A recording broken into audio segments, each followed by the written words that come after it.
Today we are reviewing the latest Pixar movie, Hoppers. Do we have a new Pixar classic, or is this another failed attempt at a new IP? Let's discuss all this and more on the Late Night Movie Podcast.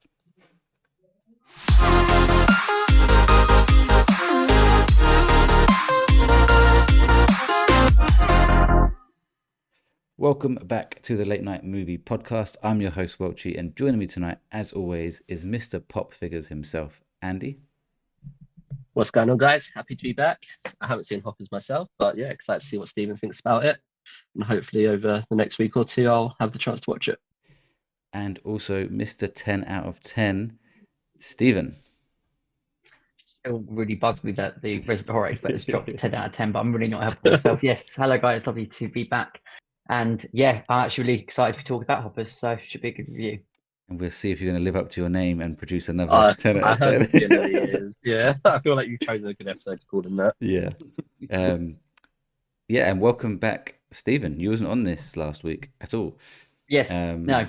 We did the review of the Y episode of our A to Z series, You Only Live Once. Which we're going to get lots of people. In the second of the half of this episode, you might be able to give you a quick review. And what was the other episode we did last week, Andy? Oh, The Bride, which I think you've seen as well, Stephen. No, I'm seeing that on either Wednesday or Thursday of this week. Cool. But it was also the top 10. That's it, top movies from each year, yeah. 2023, 2024. So yeah, I mean, I'd like to offer quickly my public apology for anyone that had to sit through You Only Live Once. I had to go through that myself, and it was probably the worst hour and 23 minutes I've ever experienced watching a movie. So just terrible. It was also really funny listening to the 2020 to 2024 review because of so many things where I was like, that's not right. Like I wanted to jump in when you were like talking about certain things. Also, right, I know about Don't Breathe too, because I know I put that in my honorable mentions. I did say that it wasn't great, but I was at a stretch thinking of honorable mentions for 2021. So I was like, I'll just throw that one in there.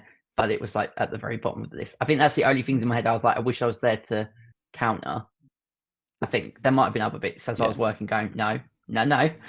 Guys, what are you talking about? Well, you're back with a bang this week because you're the only one who has seen Hoppers. Yes. So we're heavily relying on you for this first part of the episode anyway. So let's get into it. Hoppers, obviously new Pixar movie, the latest new IP from Pixar, the last one being Elio last year. We're obviously getting Toy Story 5 later this year, also from Pixar.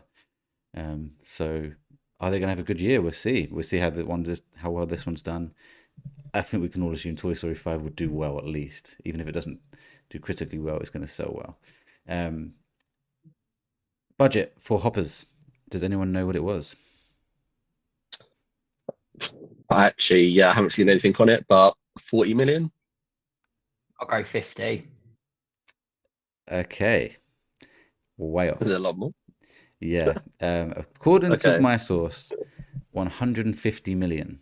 Oh, wow. Wow. Technically, closest. Pixar spent money, apparently. So fuck knows what they spent on Toy Story 5. And this article also said that to be considered like a break even, or like once they get past a number, they'd be considered a success. You're looking at the 375 million mark to be considered a good success for Pixar. Which leads us on to the box office so far. And this came out 2 weeks ago? Yeah, I'm going to say so. I think it came out like the 6th of March. It did, yes, because that was... I was away that day, and I remember it coming out that day. What do you think it's done so far, if you don't know? I think it's done really well. Yeah, I think it's done really well. Obviously, it scored really well, didn't it? So maybe like 300 million. I got these numbers yesterday, so we'll check again now to get the number. I'll agree with Andy. I'd say around about the 300 million mark. I think it's just maybe hit that. Okay, so it's obviously had a good weekend because I had hit 100 million. Oh, wow. Okay. But it is now already, and I did this like yesterday morning, I think I did these notes. So for anyone listening, that's Saturday morning. It is now at 165 million. Whoa. Okay. So a good weekend, another 65 million on top. Considering it's weekend 2, that's I assume that's pretty good going. And I imagine it will be in the cinema probably till sort of mid to late April. Those films tend to be in cinema for longer. Zootropolis 2 was in for ages. Like, Yeah. it's only just come to Disney Plus. And by the way, I've already watched Zootropolis 2 like 4 times since it's been on Disney Plus, and they're coming Oh, this really? week. My kids are obsessed at the minute. Oh, there you go. It's a great film. But yeah, so this will probably, yeah, I agree. It come out March 6th, let's say at least mid-April, end April. I reckon it will hit that. It's a for kids' him. film. There's a half term coming up in April. Two- Yeah, Easter, April. obviously Yeah, Easter. April. A Yeah. 2 week Easter break. Yeah. So they'll definitely keep it open for that, and maybe slightly longer. So yeah, in England and in the US, they'll have their own thing going on. So Well, it's going to do well. what would be great from Pixar's perspective is Hoppers will come out of cinema, and then Toy Story 5 will come in not too far Yep. after that. And for other kids' movies around the Easter break, actually, I think it's definitely in the Easter break because I'm planning on taking my daughter there, is the Mario movie. Yeah. So Yes. it's a That's good April. year for That- kids' movies, man. I think that drops on the 1st of April. It's very Yeah. early April, yeah. Yeah. It's- That's not an it April is Fool's the joke. Yeah. So yeah, nowhere near their break-even point, but as we said, there's going to be a long road ahead of them. And what I did also see, I can't remember where I read this from. I think it was the Variety, maybe. So obviously they said in the US they made 46 million on the opening weekend or opening debut. I don't know if it's a day or weekend. But they said it marks the biggest opening not only for a Pixar original title, but also for any original animated film. Original, so Zootropolis 2 wouldn't count. Okay. Yeah. Since Coco. And Coco Okay. opened with 50 million in 2017. So it's the biggest new original animated film since 2017, which is pretty good. Yeah. That's Pretty good massive. going. There's been a lot of films since then, including Mario, which I thought did incredibly well. So obviously did better than that, which is kind of crazy. Really crazy. Unless they don't count that as an original, because Mario is technically a product. Based off games. Yeah. Yeah. Maybe that's a little. Maybe not, because Yeah. I think it did even better than that. Mario did crazy numbers. Yeah. Yeah. Rotten Tomatoes, 93. Well done to Stephen on that one. Picked it for your Rotten Tomatoes Very happy with that. team. Very good score. Came in at 98 when It it started first high, dropped. yeah. And As a lot of them do. I knew it was going to go down, but anything over 90 is a well-earned pat on the back. Yep. Yeah. But You've both now got 90 on the board. yes, from our first already 90, improved Stephen. Yeah. last Last year, year we yeah. didn't get any. Yeah. But this way, I've got more in like my first 2 picks than I did for the entirety of my whole That was Rotten hard, Tomatoes Steve. game for last year. I know, but it's just important to Yeah. specify that we're already doing much better. We're not even halfway through the year yet. Technically, though, you should have picked your audience score for this one because it's got slightly 94. better on 94. Yeah. But those ones, it doesn't really matter. It's when there's I a big still think swing. Scream 7 for me is a definite win for You got some audience points score, on the 'cause, board, like, yeah. Yeah, if I picked that for critic score, I'd been fuming. Letterboxd is 3.9. Again, very good score. Not quite the magic 4, but a very, very good score. That's it for stats and figures. Me and Andy haven't seen this film, so no spoilers, please, Stephen. But I've heard great things. But what did you think of Hoppers? Okay, so I went to see this on Thursday evening. I finished work at some office days, and then I drove straight to the cinema after. So it was like for a 7 o'clock showing, and the cinema was completely full, which I was quite surprised with. I didn't anticipate it being a packed out cinema. Was you on your screening. own? Yeah, went by myself. At what time, sorry? They had Like kids on 7. the side of them. I did. That's the funny thing. I had 2 families either side of me, so there's just me on my own, and then a family of like 3 on one side, and then a family of 4 on the other side. I did sit there. I was like thinking, yeah, I feel really out of place here. I expect when I booked it quite early, so Yeah. there were seats sort of filling up, and I did see 2. So my row had already been filled, but like C, B, and A were pretty clear.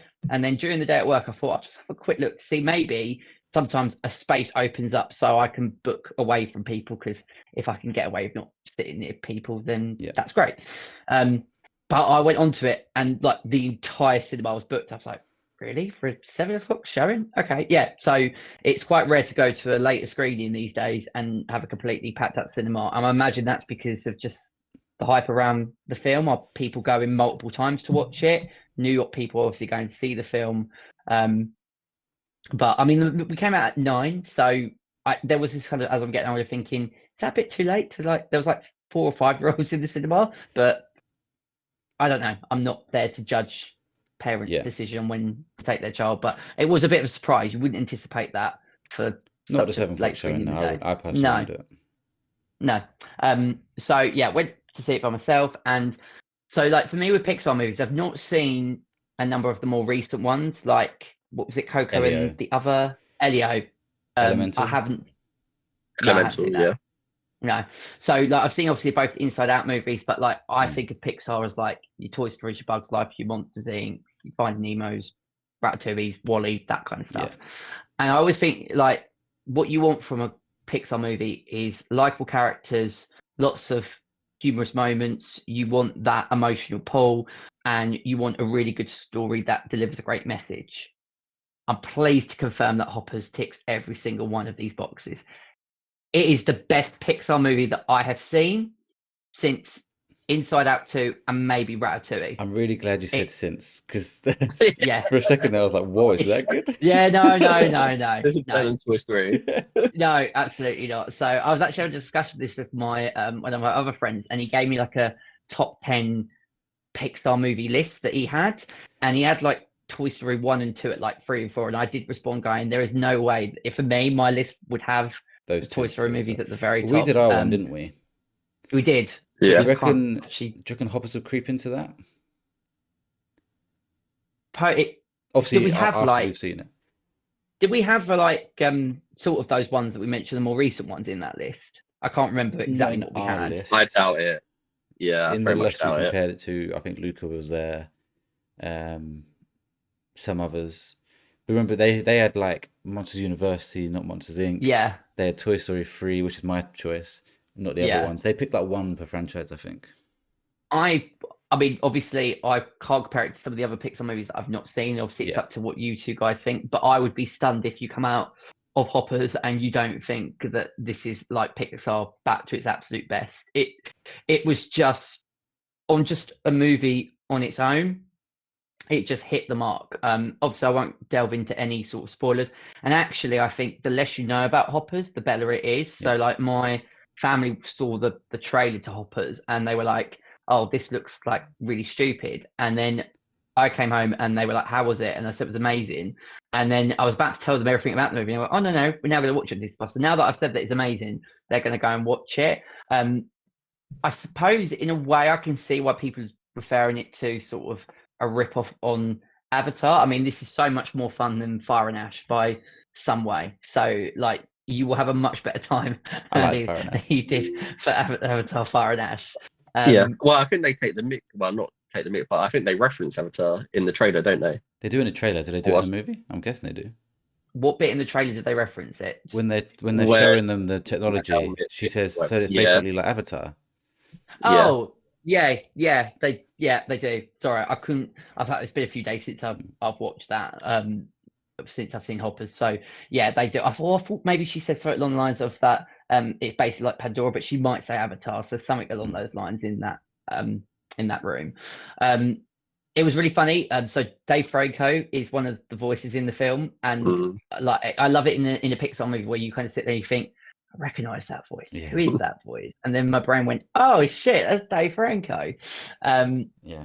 When I say that there is emotional pull, so the movie starts by giving you a relationship between two characters, and then essentially the end shot references a really specific point, and I absolutely cried at the end of the movie. Like it was so beautifully done, because it takes a lot in terms of Pixar. You know, I think about the moments in sort of up that opening sequence with Toy Story 3. and Toy Story, yeah, obviously Toy Story 3 at the end. My worst one. But I think the one that really gets me is the opening sequence of Up. The way that they tell that story, just like really tugs at my heartstrings. And this was another one where it was just so beautifully done and orchestrated. It's difficult to really kind of talk about it without kind of giving major spoilers. But just the idea of it is sort of really clever, because it kind of gives you, and it's not really spoiler because you see it in the trailer, gives you perspective of what a human connecting with the animal world and how they would sort of see it. And again, I think what the movie does really nicely is it gives that great message of sort of, you know, we need to respect animal habitats, and, you know, destroying the elements of nature is only going to cause problems for us. I feel like Pixar really do that well. When they have an idea and they can give a powerful message to kids and to adults as well, I feel like sometimes they can be a little bit cloudy. They try to be a bit too clever, but this is just, we've got an idea. We're not going to overuse the idea. We're not going to underuse it. We're just going to do a perfect run. I also love now going to watch Pixar movie that there's so many different adult jokes in the film where it's funny. So there were moments where I was laughing out loud, and obviously you've got like kids next to you, nothing, completely nothing. They're all looking at it thinking, why are you laughing? But obviously it's Pixar catering for the parents, and there was a number of ones in the movie where I did sort of laugh out loud. But I think as a whole, any sort of movie that gives you that emotional tug as well as laugh out loud moments and a really good story. I mean, it was just sensational. Perfect length. I think it comes in at about 1 hour and 36, so it doesn't overstay its welcome.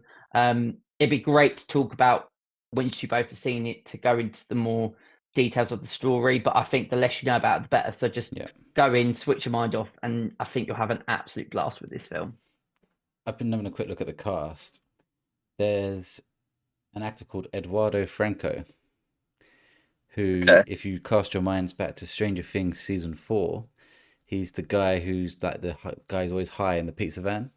Jonathan Byers' mate. Oh, really? Who's also in Goat this year. Who did he play in Goat? In Goat, he played Daryl. No, that probably doesn't help at this point. So what? Sorry, in Stranger Things season 4, he's the driver of the surfer boy pizza van. Yeah. Oh, that's sick. In Hoppers, he plays someone called Loaf. Oh yeah. I didn't recognize his voice, to be fair. You got Dave Franco, as you said. You got Bobby Moynihan, who I don't know, but he's in Inside Out 2, Inside Out 1, Monsters University, Ted 2. He's mentioned of Lying. He's in a lot of stuff. So I looked at the cast. Yeah, so it's funny you should mention that. After the film and when I got back into my car, I had a look at the cast, and he popped up. Who does he play? I can't remember the name. He plays King George. Yeah, so he's like one of the lead in the animal kingdom of the beavers, right?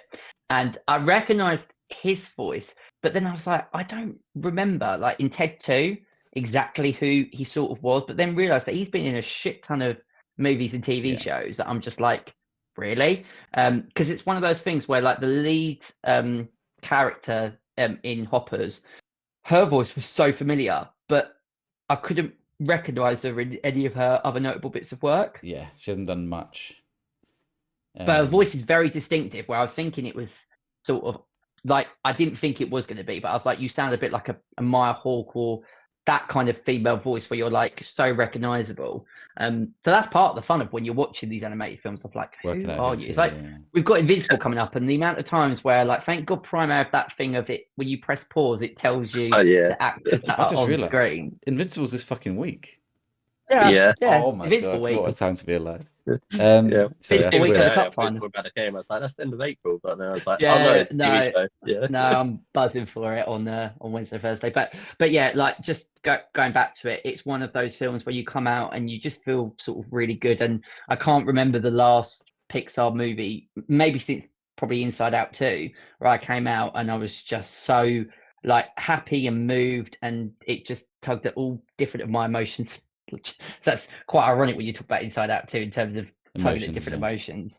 But yeah, generally, if both you come out and you don't like this movie, I will be kind of jaw will be on the floor, because I don't see it's one of those movies. I don't know what you couldn't like from it. Yeah, I can't think of anything to mark it down on personally. It's funny. It's funny you say it's the best one since Inside Out 2, which was 2 years ago. Like, yeah, not that long. yeah, true. But if I look back to like the classic ones, which probably end for me at sort of Ratatouille, Wall-E, that era, Inside Out 1 and 2 are brilliant movies. Yeah. But it used to be a time where you get a Pixar movie and like every single one you're like, oh, this is going to be Yeah. incredible. No, I agree. I think Inside I Out's think the only one that's kind of entered into that realm of, oh, you're up there with the best. Yeah. I did have a sort of question because obviously I got in there sort of really early because I got some food, got some drink. So I saw all the trailers, which was funny, thinking, okay, I'm going to cinema. I was like, not a single horror trailer, because obviously when you go to watch all the other movies, you kind of anticipate. So I saw the new trailer for Despicable Me, same trailer for Another Toy one? Story 5. Yeah, is it Despicable Me? It was a 5, Minion probably? film coming out. Oh, Yeah. yes, you're right. It's Minions. Yeah. So I saw that, which again, I don't feel that I have to watch that now because of my personal circumstance changing. Because I was starting to go to watch Despicable Me 4 2 Yeah, it would years have been ago. 4, yeah. I wouldn't say. Yeah. But I remember Pixar used to do this thing where they would have like a short A short at the beginning. thing. Yeah. Have they got yeah. rid of that now? I think they did a while ago, yeah. Oh man, Probably 'cause I was during thinking, COVID. No. Some films still do it though. Inside Out 2 Because I didn't. remember. Yeah, it might not be Pixar, but I know certain, because when I went to watch SpongeBob, there was a short before that. That's, And then yeah. So I I meant know like I know that's not Pixar, but yeah, I think some films do that still. But yeah, the other thing I thought is it something that was thing that they have on like the DVD and not the cinema release? So like I remember when I got the DVD for Monsters Inc., it had that amazing short movie before Monsters Inc. begins. And same with, I don't know, I think like Bugs Life may have had one, Wally may have had one. all So the early I ones was just did, yeah. I was just curious to see if is that just me because I haven't watched outside of Inside Out or the other ones, or is it something that they've decided to I think break they're away from? stopped. maybe it's just something they say for actually added to Disney Plus now, because there's so many shorts on Disney Plus. Yeah, true. That would be quite nice. Like if they went back to that, just because I think for people like us who are older, like that would be a real nice sort of throwback to bring back to the mix. But no, it goes straight into Hoppers. So the important question: score out of 10, Mr. 10 out of 10. It's got to be. I kind of don't want to give it this score just because of the whole angst of, and especially what you said at the start of this review. But I have said that I can't mark this movie down, so I have to give it the full 10 out of 10. That's so funny. And I'm not just saying that for being Mr. 10 out of 10. It was genuinely a movie has, I don't know, 90 minutes of my time, has got to make me feel different emotions, has got to have a good story, and has got to be fun. And if you do all of that, you're a perfect movie. Like, which I think, like your kids will absolutely love Hoppers. I hope so, it'll be probably another one where you're going to have to watch probably like 50, 75 times. Yeah. And the ending, it's just, and maybe because as well, like it packs even more punch as we're older. But I was like thinking, I've got a vibe that you're going to make me feel emotional. There was a little bit at the start of the movie, and then so at the end, I was like, okay, yeah, no, I'm completely and utterly gone. And it's just so brilliantly devised. And it also portrays a really good message of how animals really connect with humans. So like animals pick up on when you're going through difficulties in your life, and Hoppers shows that brilliantly. So yeah. Do you know what I'm picturing right now? Just Stephen in the middle of his row, crying his eyes out, and his kids just laughing next to him, eating their popcorn, and Stephen's there just like crying his eyes out. Yeah. It was like the kid next to me. I was like, he had like the real sort of largest bag of popcorn that you possibly can have. I'm thinking, can you even see the film? Like, there's no way you're going to finish that. And I was done, but I've never seen a large box of popcorn go down in like such a quick period of time. Oh, I was like observed it, I was watching the film, but I was like, there's no way. And it was so good of a movie that I think only 2 parents with their kids had to go out once, like to go to the toilet. That's when you know you got a good film. Because I've been in other like watching like kids films where you see every 10 minutes kids jumping up, and I know some kids are like that no matter if the movie's like a masterpiece or not. But it captivated pretty much all of the audience throughout, and that's another sure sign of you've got a great movie on your hand. Talking about popcorn quickly, obviously me and Beth went to watch Project Hail Mary on Saturday, and don't worry, I'm not going to go into any details, but there was a guy sat next to us, and we literally watched all the adverts, all the trailers, and it got to 2 seconds for like the film's about to start, and he decides to get up and go get popcorn. And I'm thinking, all that time you sat there watching, I thought you might have quickly ran to the toilet before the film started. He comes back with like a box of popcorn, so I was like, you waited all that time to go get fucking food. It's like some people and their timing. Well, there you go. Stephen, your last movie was the lowest possible rating with YOLO at 0.5. and then your next movie's gone all the way back up to 10. So you've literally had the two ends of the spectrum in your last two movies. What was that from the You Yellow. Only Live Yeah. Once, which was my lowest ever score to the highest ever score? Well, we all gave it the lowest possible score. Yeah, that didn't surprise me. If anything, I'd give it NA. NA, not applicable. Cool. Thanks for the review, Stephen. I'm gonna watch it at some point with the kids. They've already, because on Disney Plus it comes up with, you can have like a special look. I think it's basically just a trailer. I don't know why I call it a special look. And they keep like pointing, like my youngest will point at it, asking for it to come on. I'm like, I'm not putting this on because it ends, and then you can ask for something else. I'm like, let's just put something else on. Yeah. So we'll watch it soon. And I'll give my thoughts when we do. Okay, we're now going to take a very quick break, and when we come back, we will talk about what else we've been watching.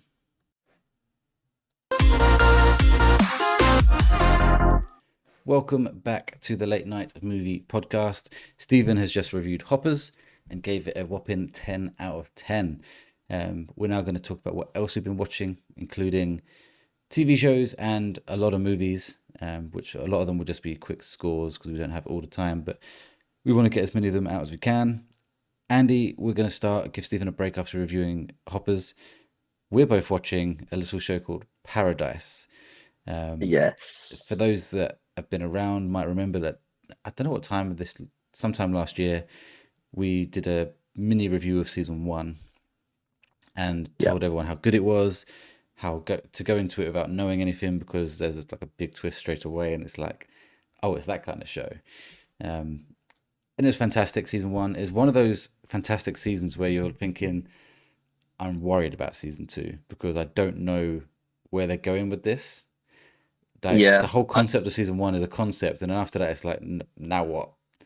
Yeah, I sort of put it in the same bracket as like something like The Walking Dead, where Prison Break. You've got the first season. Yeah, Prison Break. You got like the first season, you know what the show's about, and you're thinking, that was great. That was a great first season.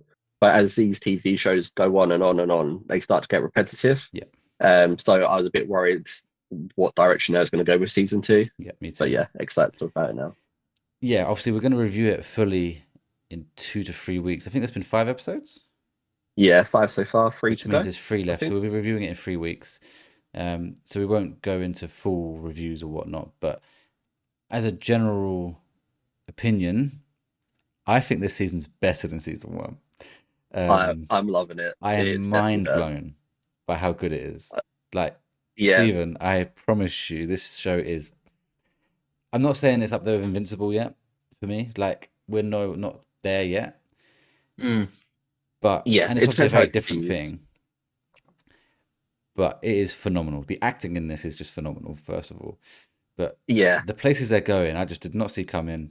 And if anything, I thought what they're doing, I wouldn't like. It's really hard to explain without spoiling season 1, but because they've moved away from that. Because they've sort of moved away from season 1, haven't they? Yes. In terms of that whole setting. And I wasn't sure I'd like that. But I'm loving it, man. I love it. Yeah, I feel like they've taken inspiration from, or it's at least reminding me of The Walking Dead. Sorry, not The Walking Dead. The Last of Us. The Last of Us episode with Phil and Frank. Yes. And they've taken that episode and just done that on a couple of episodes and linked it all in together. Emotional. And it's like, yes, yeah, and it's like they're chucking new characters out at us who we don't even know anything about, and within that episode, you're feeling like, what the fuck? You're attached to that person straight away. Episode 1 starts with this new woman you've never met before. That's such a cool episode, man. And if you've seen the series, it's the actor who plays the main character in that. I can't remember her real name. But it's going on and on like this. I said that I literally about halfway through I said to Tay, are we watching Paradise? Like, is this Paradise? Like this has got nothing to do with Paradise. That's exactly what I thought. Obviously I knew it was because like the events happen. But I was like, this doesn't seem right to me. And then by the end of that episode I was like, wow, you've made me like characters that quickly. Yeah. And then the end of that episode where you meet the character we're all expecting to meet, we're like, oh my god, fucking here we go. And the next episode it's like a different story. In the third episode they go back to season 1 kind of story. Yeah. Oh, it's just so fucking good. Honestly, Steve, I highly recommend it. Yeah, definitely. It's now weird. It's like our thing now. Like every week, it's like Monday is Paradise. Like I can't wait for Paradise. especially with the way that episode 5 finished, because you saw they've done that thing again where they chuck a new character out there. It tells them their story prior to certain things, and you're thinking, oh, where is this going?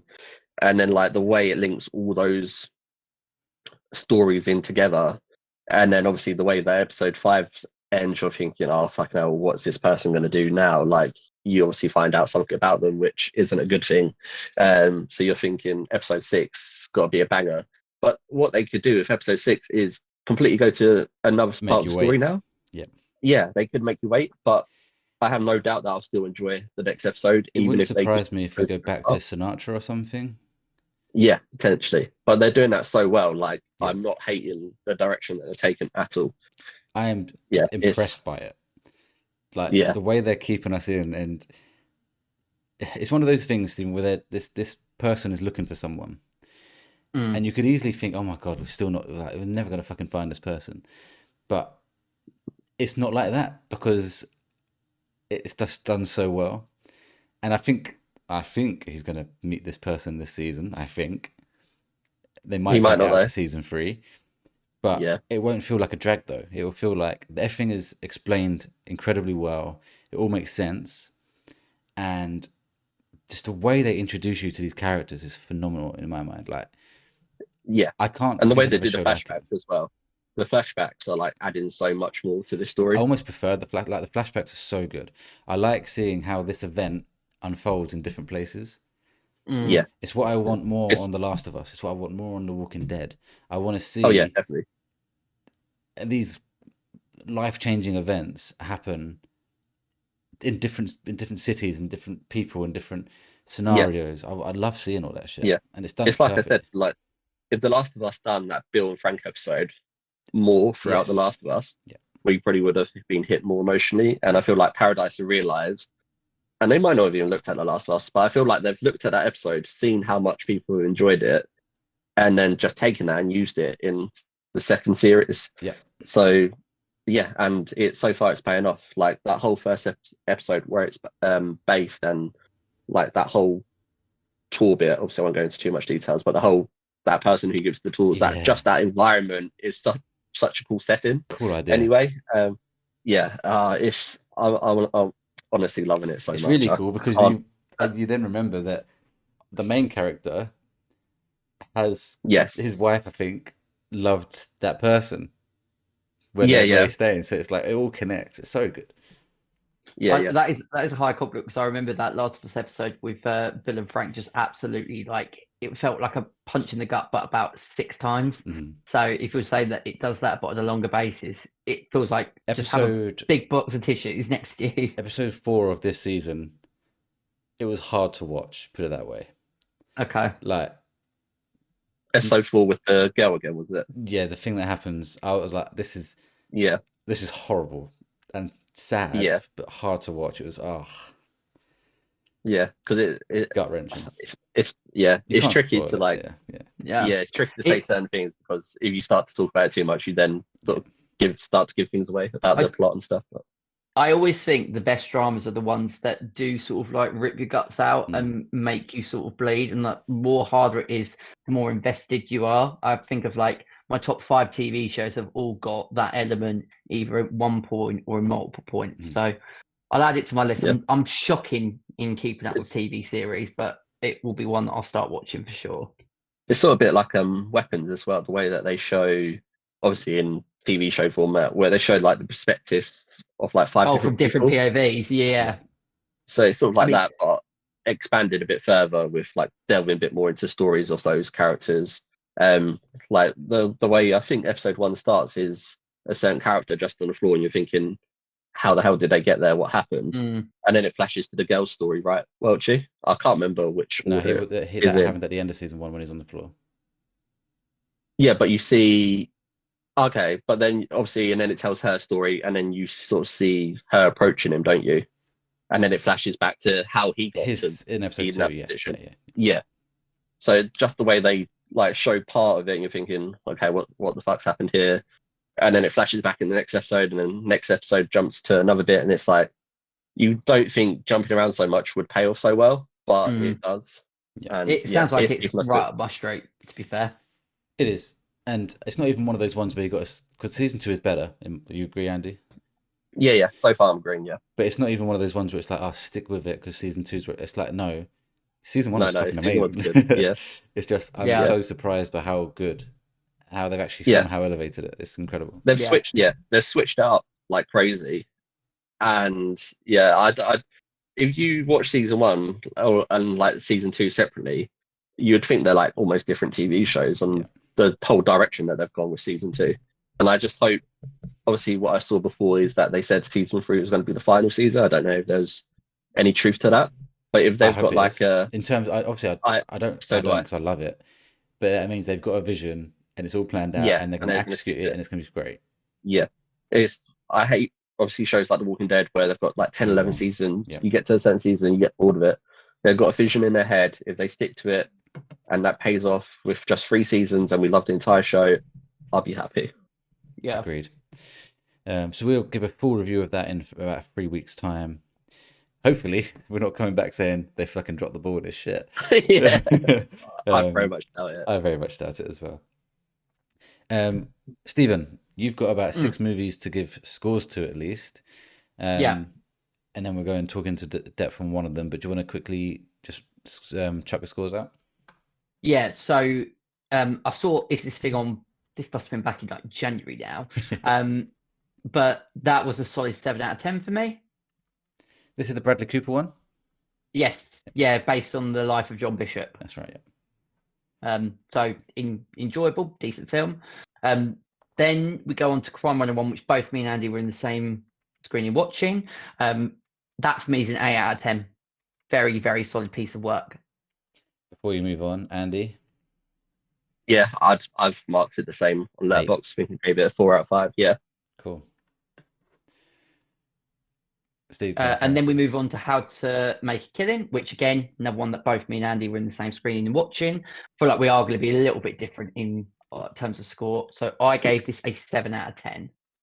Uh-oh, does that mean Andy did not like this film? Not as much And as when we Steve. spoke about it, I thought it dragged in certain areas, and I thought it was going to be a lot funner than what it was. 5 out of 10. Oof. And this is every time I forget his name. Glenn Powell. Thank you. Yeah. It's the most, I don't know why. Obviously, I've started to remember it now just because of this whole conversation that we have. 7 for Stephen, 5 for Andy, okay? Yeah. Then we go on to Epic Elvis Presley in Concert, which me and my mother went to see together. I wanted this to be higher than what it was. This for me was a steady 6 out of 10, but it was nowhere near as good as what I thought it was going to be. When you compare it to the score that it got on Rotten Tomatoes as well. What's it got? It's like high 90s. Yeah. Yeah, it's like 94 now, I think 95. Yeah. My parents went to see it, and they said he's obviously it was phenomenal, like what he did, like his performance. But they said they come out thinking, "Oh, that wasn't that good." Movie or whatever you want to call it. Just very quickly on that, my biggest issue with that is that it didn't offer anything new. Yeah. I went into it thinking it was going to be like this never before seen Well, that's documentary. what they claimed it was, wasn't it? Never before seen footage. And it wasn't. But the other thing as well is that they kept where I thought it was just going to be this whole concert. It was more like a documentary. So every song, apart from Suspicious Minds and Burning Love, every other song you got like a minute, and then it went back to another scene. So it wasn't really a concert. It was one of those. So it wasn't what I expected it to be. It just felt like Baz Luhrmann when he made Elvis was like, I've got all of this never before claimed footage. Mm-hmm. I can put all of this together into a movie. And it's like, great. But like, if it went onto a streaming platform and you came across it, great. I just don't think that it needed the cinema release personally. But 6 out of 10, it was fine. It was only an hour and a half. So if it had been any longer, I would have then really started to take an issue with it. Also went to see Cold Storage, which was nothing special, but it wasn't anything like bad. So I gave this 6.5 out of 10. I love Joe Keery. Like he's my favorite, one of my favorite artists at the minute in terms of music. Yeah, and obviously love Stranger Things. So I was hoping this would be a hit for him. And it's done well. Yeah, he was great. I kind of wanted more of what he does. Okay. And there's not enough of that in the film. It's the main reason why I marked it down. And then the last one is Wuthering Heights, which Andy's also reviewed before. Yeah. Yeah. What score did you give it, Andy? Let's find What out yours score did I first. give it, Let's find Welchy? out yours first, Stephen. Oh, okay. All right. Well, I really enjoyed Wuthering Heights. I gave it an 8.5 out of 10. Ooh. So of the ones I you've don't think I watched, gave it that's your much of that favorite high. of those.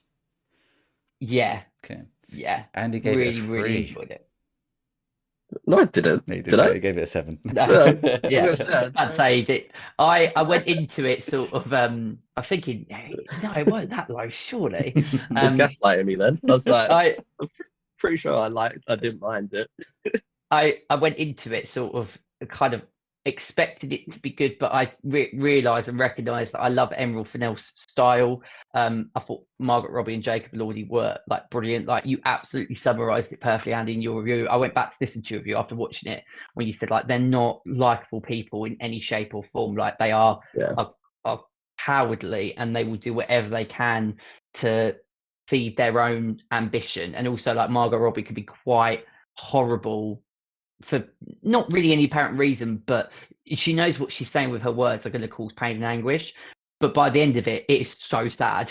Like that ending is so That's sad. quite interesting because I can't think, I've not seen all of her movies, but I don't see her portraying a horrible person. Do you know what I mean? No, Yeah. She sort of thing does is, it in a sly, deceiving sort of she way. does Okay. absolutely. So there's one in Whether or Not there's one sequence where she speaks to essentially who she's married to. His is it sister? I mean, I've been a couple of weeks since I've watched it. No, I think that's his daughter. Daughter, sorry. Yeah, Yeah. the daughter. And there's just the way that she speaks, because obviously Jake Lloyd's character has got some interest in her. Like it is sly, but it is so like below, like going below the mark. Like you're going to the bottom of the barrel and you're going to like it was quite nasty and vindictive, and it was like you know exactly what you're doing. It's just because things haven't gone your way. I think also what really frustrated me about the film is it's like if they had just given in to their sort of temptation and love at the very beginning, you could have saved a whole lot of anger and anguish, which is one of the sort of messages of the film. Sort of like I came out of it. I don't know if you agree with this, Andy. Was like, just what a waste.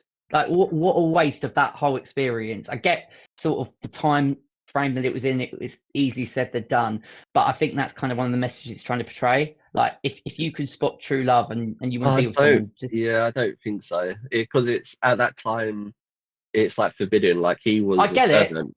He's like but they're not meant to fall in love with each other. And I she also wants to be rich and into money. She can't. If she gets with the servant boy, she's then all of a sudden going to lose her family name and be disowned. And he didn't have but any the money, obviously. Like, But the yeah, equivalent to then what actually happens, you kind of sit there and that would have been a better option, not giving any spoilers away. But I think that's what it's trying to say. Obviously, it wouldn't happen now because now it's an equal opportunity. You could be with whoever you want.